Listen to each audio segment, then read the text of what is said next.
Good day, everyone, and welcome to The Literary Machine. I'm your host, K.O. Lin, and if you're unfamiliar with this podcast, I dive into stories of popular media and analyze how effective I think the storytelling is. I post a new podcast episode every other Wednesday, with 10 episodes in a season. Be sure to subscribe on my website, Spotify, iHeartRadio, or YouTube to be notified when the next episode drops. In today's episode, we're going to compare and contrast between the books Siege and Storm and Rise and Ruin to Netflix's Season 2 of Shadow and Bone. The preliminary for this episode will be a bit short. The Season 2 release snuck up on me, and I wasn't quite through Book 2 when it finally aired. I watched the first 2 episodes and then stopped to give myself more time to read the book. Then my Grishaverse friend said, and I'm paraphrasing, "You better read Book 3 before continuing. There are some major leaps." My goal with this series was to always give the books my first impression, to not let the show version affect my view of them before I really gave them a chance. And still, somehow, the show continues to outdo the books. Though I will say there are a few things I disagree with the show on that I actually preferred in the books. More on that later. Netflix, much like the former game developer Valve, has developed a reputation of not being able to count to 3. The Shadow and Bone show creators decided not to chance it and finish up the original trilogy and the Six of Crows duology in a second fell swoop. Nice of them to not dare leave it on that cliffhanger, especially since Netflix did ultimately cancel the show. I can see why Season 2 would warrant crunching Book 2 and 3 together. I would not call Book 2 useless, but it was uneventful. It's a book that was designed to set up Book 3 and can barely stand on its own. It's meant to showcase Alina's struggles with leadership and the increasingly weird connection between her and the Darkling. You can't just skip Alina's struggles with leadership because that's her whole character arc. And because of the way Book 2 is, it's not well suited for film. The first third of Siege and Storm is surprisingly eventful, and then it just peters out. I suppose I should do the not-so-brief plot overview before we get into that. I will be relating largely the plot of the 2 books. I've also decided to split Six of Crows and its cast of characters out of this episode. My hope is that the Six of Crows duology will have enough material to do comparison between its half the show and the books for another episode. It was pretty evident in the first podcast covering Book 1 and Season 1, but I'll reiterate it here. I prefer Kaz's story over Alina's, but the show still has done some very strong updates to Alina's story. To start the second book, Alina and Mal are in Novia Zem trying to keep a low profile, while they make enough money to move deeper into the country and hide. They go back to their hostel, and best tracker in the world, Mal, fails to heed all the warning signs that their room has been compromised and walks straight into the Darkling's waiting arms. To further exemplify how naive Alina and Mal are, they didn't realize that the gold trinkets they sold for money would be easily traced back to them. Since they last saw the Darkling, he's created some shadow monsters called Nichevoya, which I'm only going to say once because I'm not even sure I'm pronouncing it correctly. Henceforth, they will be shadow men. The creation of these monsters pains the Darkling terribly because he's using something called Merzos, and he's basically corrupting and extracting from his own soul. The book doesn't explain it terribly well, just gives it a name and says it's bad. Moving on, he commands the shadow monster to bite Alina, and it apparently furthers their connection. When next Alina awakens, she and Mal are captive on a ship captained by a man named Sturmhond, who is a famous pirate. Privateer. Like a reverse Captain Jack Sparrow. Anyway, Sturmhond has some suspicious behavior, like attending to Alina when he clearly wasn't meant to. They're on the ship in search of the Sea Whip. As it turns out, there's more than one of Morozova's amplifiers. There's the stag, a serpent, and a firebird. The Darkling wants the serpent, known as the Sea Whip, and threatens to kill Alina if Mal doesn't track it. There's a bit of back and forth between Alina and Mal in what I like to call the lover's standoff. "Don't let him have it, Mal." "I can't let him kill you." "The world will suffer." "I can't let him kill you." Classic. The Darkling's threats work, so Mal agrees to track the serpent. They find it, and then Sturmhond rallies his crew and mutinies against the Darkling, taking Alina, Mal, and the Sea Whip with them. And wouldn't you know it, Alina has no reservations about killing the Sea Whip, and further suffers zero repercussions for doing so, further weakening her reasons for not killing Morozova's stag. Sturmhond is an innovative privateer because part of his boat can detach and turn into a flying machine, with a Grisha squaller to provide the wind. They decide to buzz the Shadowfold to see how Alina's second amplifier and Sturmhond's guns work. It's going well, but Alina is overwhelmed by her trauma in the Shadowfold at the Darkling's hands and loses her power. They get attacked by Volcra and crash land. Then Sturmhond sheds his emerald green coat and introduces himself to the approaching Ravkan army as Prince Nikolai Lantsov. Now, Mal had originally been cool with Sturmhond, but as soon as he knows he's the prince, the green-eyed monster rears its ugly head. He becomes short with Nikolai and takes his anger out on Alina. Again, this is the primary love interest. A true paragon, this guy. Things are going to be a bit truncated from here on out. Nikolai parades Alina around, she takes up command of the remaining Grisha in the little palace, and she starts seeing the Darkling just kind of hanging about, though she's the only one that sees him. She also has to deal with Mal and all of his whining and hang-ups. She and Nikolai form a plan to strike at the Darkling, but he ambushes them, forcing Nikolai to rush the king and queen out of the capital. Alina loses most of her Grisha and tries to flee, but the Darkling follows.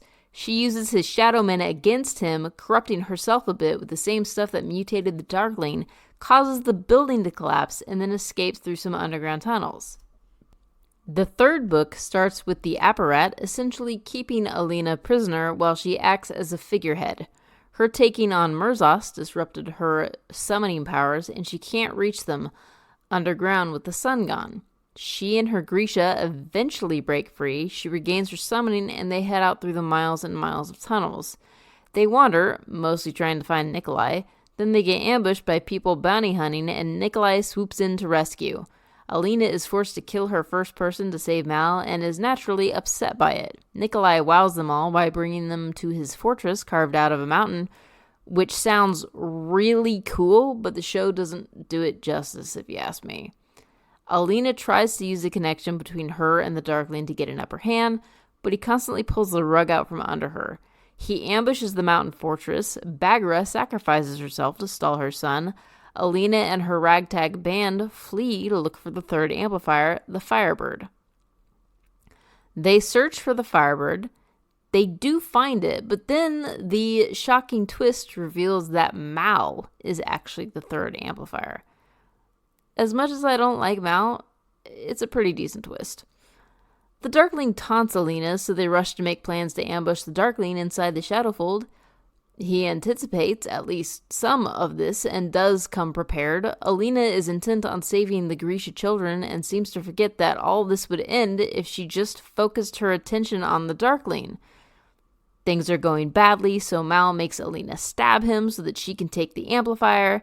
She unites the amplifiers, there's a blinding flash, the amplifiers break, and Alina can't summon sun anymore. Instead, the people in the vicinity who weren't Grisha are suddenly summoning sunlight, and they tear down the Shadowfold. The Darkling is absolutely baffled by this whole turn of events, which is quite amusing. And finally, Alina picks up the same knife she stabbed Mal with and stabs him. I'm honestly impressed that she literally kills the bad guy. A Heartrender revives Mal. He's no longer an amplifier, and while I suppose it makes sense for the plot, the impermanence of the consequences is a bit galling. Alina pretends she dies so that she can live a quiet, anonymous life, and it all wraps up happily ever after. Seriously, it pretty much all wraps up in a nice little bow. Not the most satisfying ending, unless you're a hardcore Alina Mal fan, and even if you are, it's still not terribly satisfying because it just kind of blandly summarizes their happy ending. That was a very long overview. I thought about cutting it down further, but much of what I mentioned I do want to address and contrast it with the show events. Just as with the last episode, I want to start by focusing on the characters. Book Alina and show Alina could not be more different. Book Alina is robbed of her agency at almost every turn, up until she finally takes the reins and declares that she'll lead the Grisha forces that are left. Finally, she takes a turn towards actually becoming a leader. Yay! Through the rest of book 2, she's still pretty much struggling to actually be a leader, and there's a love quadrangle going on. She wants Mal, but then the Darkling and Nikolai occasionally show up to fight for her attention too. That would be a lot for any one person. Of the 3 men, the healthiest choice for relationship would probably be Nikolai. Aside from that one stolen kiss, he is otherwise very respectful of Alina. They may have their disagreements, but it never comes to shouting matches, and he's certainly never implied that she was a whore. Much to my surprise, the show has technically made Alina and Nikolai a ship, since she's technically with him in the end, but they both know it's mostly a political match, and that Alina's heart will always lie with Mal. Book Alina's lack of agency continues to plague her through book 2. Alina gets dragged around everywhere, never making a decision for herself. First, she's kidnapped with the Darkling. While Sturmhond/Nikolai frees her from the Darkling, he's still very much the guy making the decisions. He lets them in on his plans, but he's still calling the shots. That's great and all, but our heroine really needs to be able to put the decision-making pants on from time to time. Season 1 had a pretty sizably different ending compared to the book, with pretty large updates. Season 2 starts out entirely different from the books. Alina and Mal don't get captured by the Darkling, but they are chased by the army because of Mal's desertion. Nikolai pays off the rest of the dock to clear out so that his is the only ship even available, but Alina is still the one to decide to go after the Sea Whip first. From what I've gathered, Book 2 takes place several months after the events of Book 1, but Season 2 seems to start maybe a few weeks after Season 1, so the Darkling just isn't in a place where he can really give chase to Alina, so she remains unmolested. She decides to take the fight to the Sea Whip and doesn't hesitate to kill it, though that's largely because it sets its sights on Mal. Naturally, she kills it to protect Mal. She makes the same decision to lead the remaining Grisha. Nikolai proposes to her, and she actually accepts it because she recognizes the inherent advantages of the match, not because she likes Nikolai. Nikolai also recognizes that this is a political match, and he's not obnoxious about that because he's a gentleman. Anyway, I applaud the showrunners for recognizing the initial weakness of the protagonist. If you're aiming for a strong female character, you have to at least nail the strong part in terms of actually making her a leading character. There's plenty of debate to be had that strong doesn't necessarily mean she has to have great physical prowess or be a great leader. It's all in how you frame the character. Alina is framed as a person with rare powers who will take down the Shadowfold, a significant event. If she is to accomplish that, then she's going to need some power, physical and political. Naturally, her character arc is to grow into this position, which works perfectly fine as a character, but the problem with Book Alina is that she doesn't even have control over her own life. She made no major decision in book 1 and continues to get dragged around until partway through book 2. It takes until book 3 for Alina to come anywhere close to getting control over her own life. In order to better show the gradual incline of this arc, the decisions don't even have to always be big, such as Alina burning the maps to get placed on a skiff with Mal or having the scar from her hand removed. Just the little things they did in season 1 went so far into boosting Alina's character. Giving Alina agency does not take away from her overall character arc of assuming leadership. Because she is still a country bumpkin, she's completely new to political intrigue. While she plays along, she's really only doing just that. It's a shame Netflix canceled season 3 because I would have liked to have seen Alina handle being queen. Because Alina does get this agency, it does mean that Nikolai's introduction to the cast suffers a teensy bit. He's not nearly as arrogant and doesn't take charge to quite the same extent.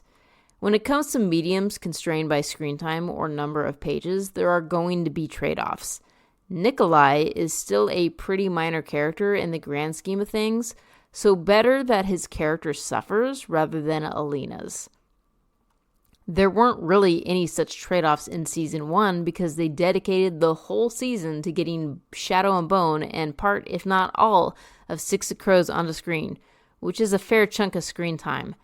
That and all the main characters, Alina, Mal, and the Darkling, all got their fair share. Another complaint I have about the books is that Alina gets ambushed by the Darkling twice. These are major events. First, he attacks the palace, and then he attacks their safe haven at the spinning wheel. The first ambush, the Darkling gets the drop on everyone, not just Alina. They barely manage to escape. The second time he ambushes them, he partly manipulates Alina because she's still so gosh dang naive. The Darkling tells her some of his plans, and she rushes to convey them to Nikolai. Alina, did you really think that this was all there was to the Darkling's plans? Why do you think he told you if it meant taking away his advantage? He clearly had something else in mind, but she blindly believes it and everyone is forced to listen to her because she's the only one with insight to the Darkling, and they get caught flat-footed. Getting ambushed twice is not inherently bad. It happens. My problem with this whole situation is that Alina never actually takes the initiative to strike at the Darkling. For all that I think book 3 made Alina a better leader, she spends most of the book just reacting and not really taking initiative. That's hardly a force to be reckoned with. It's Nikolai who's been essentially engaging in guerrilla warfare with the Darkling. His hits aren't significant, but they're effective. He's actually doing something, whereas Alina is just putzing around. Even when the books try to show her an effective leadership, it doesn't do much for her. There is something that I wish the books and the show had done, and that is having Alina manipulate the Darkling. The show at least does have a scene where Alina's trying to manipulate the Darkling by getting close enough to him to sever their connection. She almost succeeds, and I think it's a great moment. However, there's another point in the story, particularly in the books, where it would have been most effective and they missed it. I think that Alina should have been able to use her knowledge about Mal being the third amplifier against the Darkling. In the book, the Darkling is fully committed to the idea that the third amplifier is the Firebird, yet Alina makes no efforts to taunt him with this. She could have sent the Darkling off on a wild goose chase and potentially ambushed him. That, to me personally, would have been the moment where her character arc had reached its peak, when she's taking charge of the whole situation, not just a few people. But no, in the book, the Darkling taunts her with his taking of her orphanage, and she once more reacts to him and makes plans around what he's doing. I'm going to touch on the show version later. I did say that the book did some things better than the show, specifically the third book. Rise and Ruin is the best book of the first 3. This book gave Alina some much-needed grit, and even Mal was tolerable. She was less naive and more ready to do difficult things to get what she needed. I very much approve of Alina's shiny spine in book 3. There is another point in the book that I thought was a nice touch. After the Darkling ambushes everyone the second time and things are looking pretty dark, Alina's trying to hold it together, but at one point breaks down crying. Mal comforts her and then says she doesn't need to keep up the front. It would do the team good to see their leader showing a bit of emotion. I think this is a good message. It's a pretty long-worn stereotype that leadership always act like it's made of stone and never cracks. It really humanizes a leader to show at least some of their troubles, if not necessarily all. After this happens, Zoya actually says something to the effect of, "Next time you have a crying session, invite us. Some of us could use a good cry." Can't disagree with that. I would now like to move on to the doesn't suppress their emotions. In the books, he gets a little bit more screen time simply because he's hovering around Alina for a good chunk of book 2. He doesn't say much, but what he does say lends the impression that he is lonely. Now, the effect of him visiting Alina was actually making her question her sanity because she thought he wasn't real. And I'm fairly certain he did this in part to manipulate her and drive her crazy. But I can actually believe that he was also doing it because he was lonely. The book hints at it, but it's a central theme of the show. The Darkling's favorite phrase is "like calls to like." Anytime he has an encounter with Alina, he's always talking about how they're two of a kind.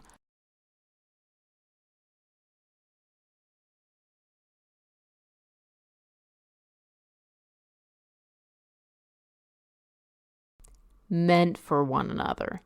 He is, without a doubt, trying to manipulate her, but he also believes it. I don't think he necessarily has the same soft and warm fuzzy feelings that someone with a crush has, but I do think he's desperate for Alina to align with him. This version of him is at least a far cry from the two-dimensional version of him in book 1, where he was just a straight villain. It's reasons like this why I struggle to embrace first-person POV. It can be done well, but it's exceptionally difficult, made even worse when you only have the single POV of Alina and never even switch it around to any of the other characters. Because Alina is so inexperienced and, yes, naive, so much of her worldview is in black and white terms. That sort of viewpoint gets old. The setup for the connection between Alina and the Darkling is very interesting. In the beginning of the second book, his Shadowman bites Alina, and that's the cause for the connection. Well, he didn't catch Alina at the beginning of season 2, so the storytellers created a workaround. When Alina is given the stag collar, David puts something in the Darkling's hands that connects him to that amplifier. That's not a book detail. Now that I've seen season 2, I know that it was used to establish a connection between Alina and the Darkling. The showrunners saw a narrative problem looming in season 2 and took steps to fix it all the way back in season 1. Planning. Well done, showrunners. It solves the problem that they were going to have since these Darkling hallucinations are narratively important for both Alina and the Darkling's character. Season 2 continues to show the Darkling's POV, which in turn serves to make him much more human than he otherwise appeared in the book. Heck, in the book he gouges out his mother's eyes and then he uses his Shadowman to befoul Jinya. In the show, Jinya actually tries to betray the Darkling by attempting to flee, but he catches her. In the book, we're led to believe that Jinya's hesitation to go with Alina when Sturmhond mutinies is the reason the Darkling destroys her beauty. There could be more to it, but since we don't get the Darkling's or Jinya's POV, it just makes him into one of those two-dimensional bad guys who punishes people in the extreme for the smallest of slights. In the show, the Darkling does have his mother Bagra's fingers cut off so that one of his fabricators can make an amplifier of the bones. That's more than a little disturbing and definitely bad, but it seems a lot less harsh than taking his mother's vision. Or maybe I'm just weird. At one point, his mother, Bagra, does take him to task in an attempt to break the connection between him and Alina. She does it, but dies in the attempt, and we do see the Darkling mourning her. One thing I don't like about the Darkling, and this is purely subjective, is the whole thing with his Shadowmen. He uses Merzos, which comes at a cost, making him ill and disfiguring him to some extent. He sorta halfway falls into that trope where being bad makes you ugly. Don't get me wrong, the Darkling's actor is still very handsome, but it does start going down that path, and it just seems a bit cheesy. There's nothing necessarily wrong with that plot development, it's just not my favorite. Gonna switch tracks here and talk about Mal. Book Mal is basically night to show Mal's day, and I vastly prefer the show version by far. Book Mal is insecure, jealous, hypocritical, and he puts all the blame on Alina for solving his problems. You want to save the world, Alina, but I don't care about that, so there's no room for me. Pity me, Alina. Why don't you figure something to do, Mal? You don't have to be as equally important as your girlfriend, but you don't have to be useless either. Or at least, I assume there's more to you than just tracking. If there isn't, then you need to pick up some damn hobbies. Stop being an unattractive whiny baby and do something for yourself. Do publishers really read this and think, this is what teenage girls want in a guy? Someone whose ego is so fragile that they can't help but coddle them. That's not attractive, publishers, as is evidenced by the fact that Alina, the Darkling, is the popular pairing. It's not that the relationship between Alina and Darkling is good, but the Darkling is confident, secure in himself, classically handsome as described by the book, and at least at first didn't put the blame on Alina for his problems. Heck, I'd almost say the Darkling cares more about Alina's welfare than Book Mal does. Mal is a fighter. In the books, he actually goes out of his way to fistfight with Grisha so that he can learn. That's cool, and it's useful, and he uses it to train soldiers in Book 3. Neat. But while he's doing these underground fights, he cheats on Alina. Oh, yes. He's crying about how Alina doesn't take time for him, but when Mal wins one of his fighting bouts, Zoya throws herself at him, and he kisses her all while Alina happens to be watching. Do you think for even a minute that isn't the first time Mal's done that? Yeah, Book Mal is despicable. Show Mal is a much better person. He's not a jealous nitwit when Nikolai enters the picture. He's obviously not a terribly big fan of the political engagement of Alina to Nikolai, but guess what? He and Alina have a mature conversation about the matter. Who would have thunk? Heck, Mal and Nikolai even share a hug at the end of the show when it's thought that Mal is going to have to die to provide Alina with her third amplifier. None of this silly posturing like two peacocks squaring off. Amazing! Even though Show Mal is leagues and leagues better than Book Mal, of the three love interests for Alina, Mal is still third. He's just not that interesting of a character. He's not particularly charismatic and doesn't do much. Granted, his role in Book 3 was severely diminished for the show, so he didn't have to make a big show of actually finding the Firebird like they did in the book. After he, quote, dies, unquote, and comes back to life, the amplifier part is missing and he can no longer feel Alina. There was this implication in the show that Mal always knows where Alina is because he can feel her presence, and he calls it his true north. Well, once Alina took the amplifier part of him, he lost his tracking skills and he lost his true north. He's even less interesting than he was before. But I do appreciate that the show gives him this space to talk about this because it is an interesting character struggle.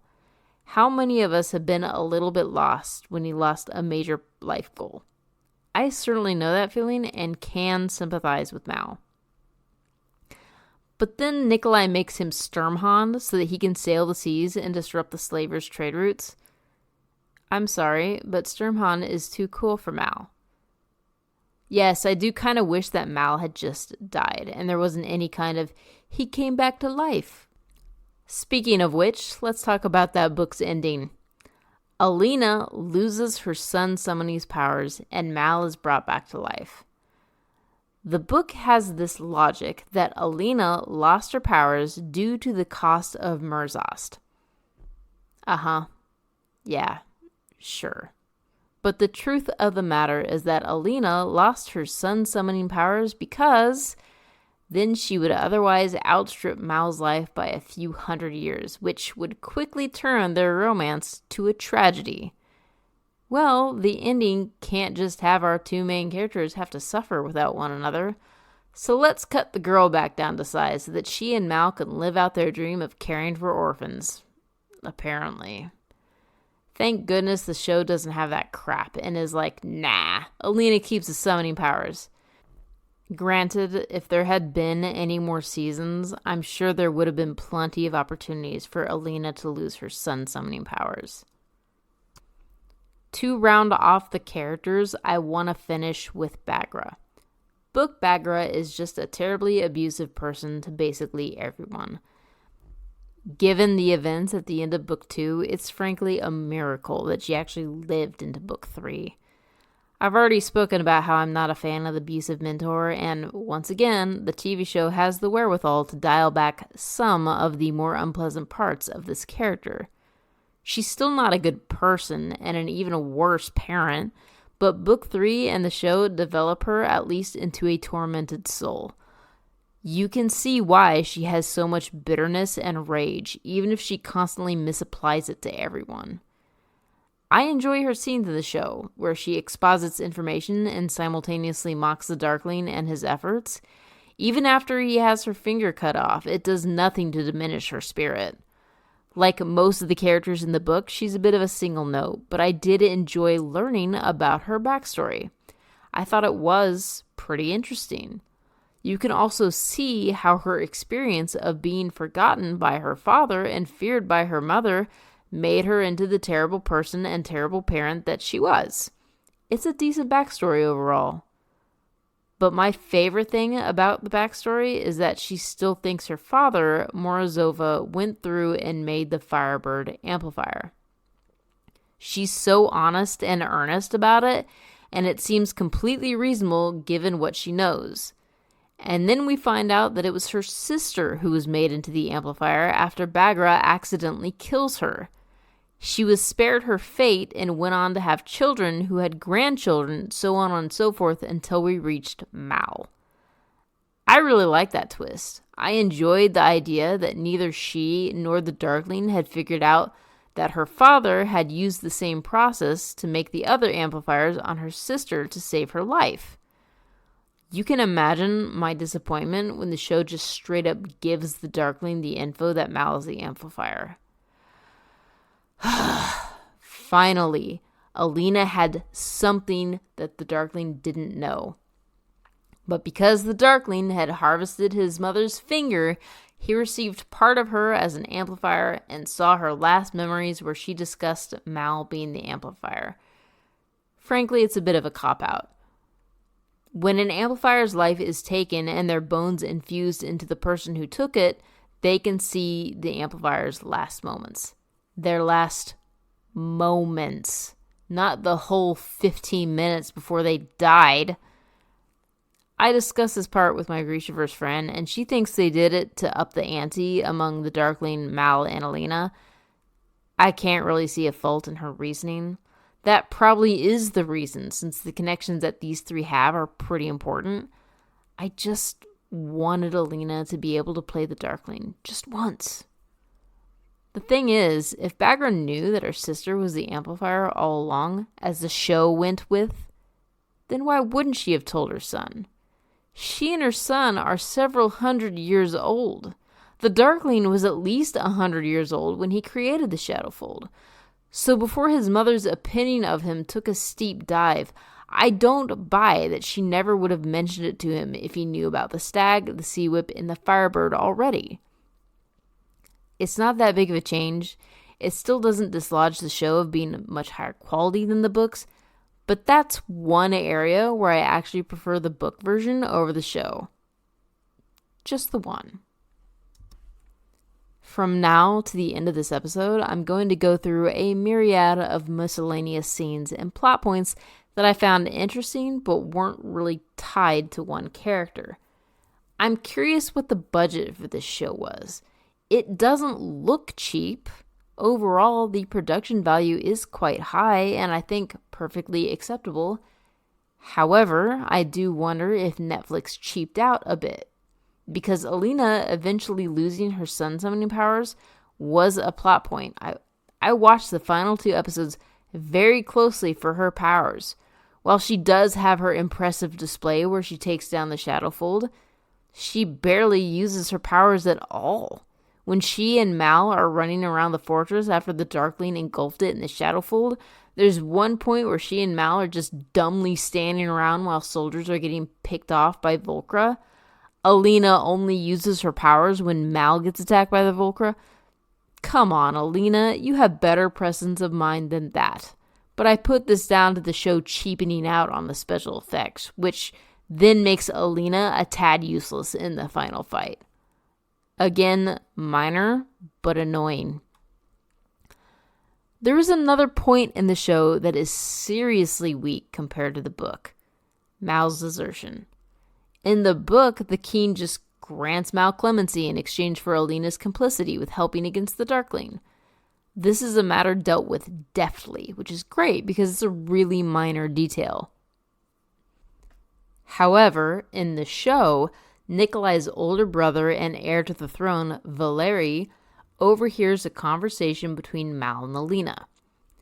He arranges for Mal to be knocked out and kidnapped to be put on trial for his desertion. Does anything develop from this? Valeri doesn't even try to blackmail Alina, though I think that was the original intent. But then Valeri dies. The Darkling attacks and Mal just kind of wanders back into the plot. Why did they do this? This is just a bizarre plot point and frankly is really poorly handled. I don't get it. What was the purpose of including this? For Alina to have anxiety for Mal? Okay, but she barely has time to even ask where he is, and then the Darkling attacks. Was the purpose to give Mal some plot? But that doesn't do anything for his character at all. I really don't understand why this plot point made it into the show. In Book 2, the Darkling attacks because Valeri makes a stupid decision that allows him into the country, and Nikolai uncovers this at the celebration. Perhaps the time carved out for this would have been better suited towards showing how Valeri's decision to invite so many guests backfired. The thing is, though, is that the subtle approach where we see darkness creeping over the skylight does a way better job than any exposition could have. I'm a bit of at a loss for improving upon this one. It should have just been cut. Moving on, the ending for the show is a million times better than the book. I was honestly shocked that they essentially devoted 3/4 of the last episode to tying things up. That's not bad at all, just surprising. It wraps up most things and opens up the avenue for a couple of other threads. But first, let's talk about Nina and Matthias. I didn't talk about their story in the first season because there wasn't much to it. I did enjoy it, a pretty basic enemies to lovers, and that's fine. A good, strong, singular storyline with little complexity is perfectly acceptable. Not every story needs to be complex. I enjoyed it for what it was, but it wasn't the main draw for me.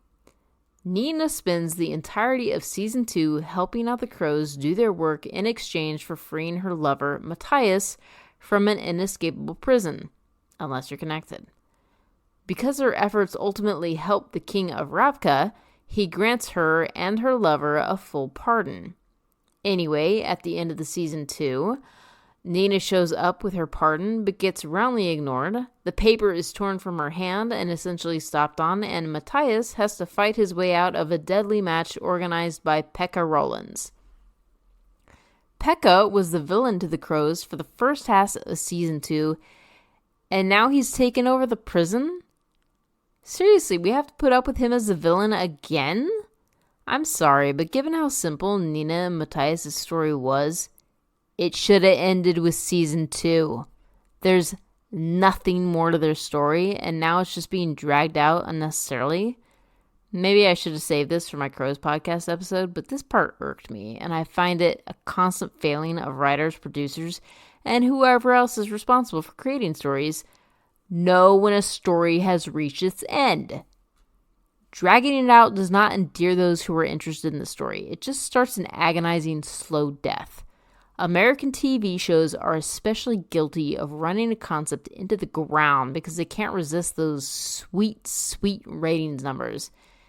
And so they work a show to death until they drive away their audience. Why can't you just recognize when a story has run its course? I know, money. But in the case of Shadow and Bone showrunners who are banking on not being renewed for a third season, just let it end. I'm curious if they had something more interesting planned with this otherwise surface level story, or maybe the story is more interesting than the Six of Crows duology. I'll have to wait and see. I said I was done analyzing characters, and I am, but I find there are differences in David's role in both stories. For those who don't know, David is a genius fabricator who put the stag amplifier on Alina and is Jenya's love interest. In the book, David is back at the Little Palace when Alina returns, which is passing strange since he was last seen in the company of the Darkling. Months had passed at that point, but it makes me wonder how David got back. In the books, David is not in any amount of peril at the ending, and he goes on to lead a happy life as a leader of the Grisha. In the show, he dies, but you don't see his body. I have a suspicion he's not actually dead and was supposed to come back in Season 3, but to what end? And now we'll never know. Last but not least, I want to express a tiny measure of disappointment at the end. I mentioned that I was watching very closely to see if Alina lost her powers, which she didn't. However, in the ending of the book, all of the non-Grisha in the area got sun summoning powers and tore down the fold. I was so ready for Inej, Kaz, and Nikolai to get sun summoning powers. How cool would that have been? I can dream. Anyway, that concludes my analysis of the two books in the original trilogy versus the Season 2 adaptation. I don't think Season 2 was quite as good as Season 1, but it was still pretty good. The rule of thumb, of course, is that the original version of a story is always superior, but in this case, the show significantly elevates the source material to greater heights. It's a fun show, and it has just the right amount of grit and intrigue. I highly recommend it. It's worth viewing. I hope you enjoyed this episode of The Literary Machine. If you did, be sure to subscribe and tell your friends. Next episode, I will be exploring the narration and especially the world building of the thrilling horror game Alien Isolation.